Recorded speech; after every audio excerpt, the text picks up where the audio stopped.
Hi everyone, welcome back to Fix Your Apps. In today's video, I'll show you exactly how to connect Instagram with Whop step by step. Now let's get started. Step 1. Log into the platform you want to connect Instagram with. This should be your Whop account where you manage your digital products or memberships. Step 2. Click on your profile icon, which you'll find in the bottom left hand corner of the screen. This will open up your account settings and options.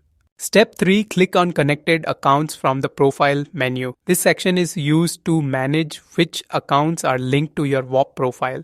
Step 4. Click on Instagram from the list of available accounts. This will begin the linking process and prepare the platform to connect with Instagram. Step 5. If you're not already logged in, follow the on-screen prompt to log into your Instagram account. Make sure you enter the correct credential to avoid any issues. Step 6. Authorize the connection to complete the linking process. This step gives permission for Whop to access your Instagram data safely and securely.